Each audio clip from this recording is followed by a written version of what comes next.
Hi friends, నమస్తే అండి. Welcome back to Shri Gayatri home food.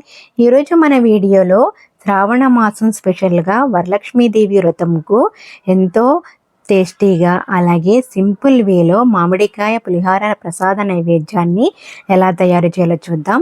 మనం ఉదయం అడావిడి లేకుండా చాలా సింపుల్గా ఈ పులిహారని అనేది ప్రిపేర్ చేసేసుకోవచ్చు. మరి ఇక లేట్ చేయకుండా ఈ మామిడికాయ పులిహారని అనేది ఎలా తయారు చేయాలో ఈ వీడియోలో చూద్దాం. దానికోసం ఇక్కడ నేను ముందుగానే రైస్ని అయితే ఉడికించి పెట్టుకున్నాను. అన్నాన్ని మనం పొడి పొడులాడే విధంగా ఉడికించుకోవాలి పులిహారకి.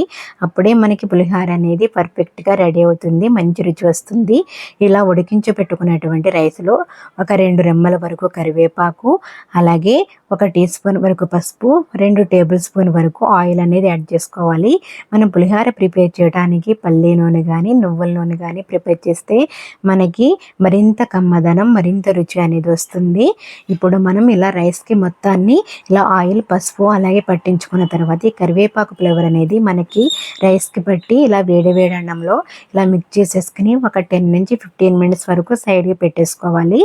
మనము దీన్ని అయితే సైడ్కి పెట్టేసుకుందాం. ఇప్పుడు పులిహార కోసం ఇక్కడ నేను ఒక మీడియం సైజు మామిడికాయ అయితే తీసుకున్నాను.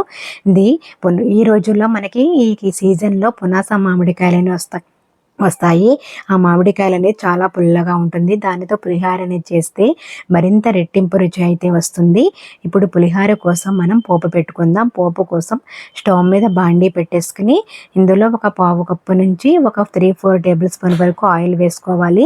ఆయిల్ వేడైన తర్వాత ఒక పావు కప్పు వరకు పల్లీలు వేసుకుని పల్లీలు అనేది దోరగా ఫ్రై చేసుకున్న తర్వాత ఇందులో ఒక 2 టేబుల్ స్పూన్ వరకు పచ్చిశనగపప్పు యాడ్ చేసుకోవాలి. పచ్చిశనగపప్పు కూడా యాడ్ చేసుకున్న తర్వాత 1 టేబుల్ స్పూన్ వరకు మినపప్పు, అలాగే 1 టేబుల్ స్పూన్ వరకు ఆవాలు, ఇలా పోపు దినుసులన్నీ 1 బై 1గా యాడ్ చేసుకోండి. మనం ఎప్పుడు చేసే నిమ్మకాయ అలాగే చింతపండుతో కాకుండా ఇలా మామిడికాయతో సీజన్లో పులిహోర అనేది ప్రిపేర్ చేసుకుంటే ఇంట్లో వాళ్ళందరూ ఇష్టపడతారు. అలాగే ప్రసాదాన్ని కూడా చాలా సింపుల్గా మనం పులిహోర అనేది ప్రిపేర్ చేసేయచ్చు. అలాగే స్పైసీనెస్ కోసం గ్రీన్ చిల్లీ, కొంచెం ఎండుమిర్చి, ఒక 2 రెమ్మల వరకు కరివేపాకు, 1 టేబుల్ స్పూన్ వరకు పసుపు కూడా యాడ్ చేసుకున్న తర్వాత మనం ముందుగా ప్రిపేర్ చేసి పెట్టుకున్నటువంటి మామిడి తురుమును కూడా ఇందులో వేసేసుకుని మామిడికాయ అనేది మెత్తగా మ్యాష్ అయ్యేంత వరకు కుక్ చేసుకోవాలి. ఇక్కడ నేను తీసుకున్నటువంటి 250 గ్రామ్స్ రైస్కి ఒక చిన్న మీడియం సైజు మామిడికాయ అయితే సరిపోయింది. చాలా పుల్లగా ఉంది కాయ. మనం గ్రామ్స్లో వచ్చేసరికి ఒక 250 గ్రామ్స్ రైస్కి ఒక 100 గ్రామ్స్ వరకు మామిడి తురుము అయితే సరిపోతుంది. అలాగే ఇందులో రుచికి తగినంత సాల్ట్ కూడా యాడ్ చేసుకున్న తర్వాత మామిడికాయ అనేది దగ్గరికి అయ్యేంత వరకు కుక్ చేసుకోవాలి. ఇలా కుక్ చేసుకుంటే మనకి పులిహోర అనేది పొడి పొడిగా ఉండే విధంగా వస్తుంది, తేమ లేకుండా. లాస్ట్గా కొంచెం ఇంగువ కూడా యాడ్ చేసుకుని మనం ముందుగా రెడీ చేసి పెట్టుకున్నటువంటి ఈ రైస్లోని కరివేపాకు అనేది తీసేయండి. మనకు ఫ్లేవర్ అనేది రైస్కి పట్టిస్తుంది.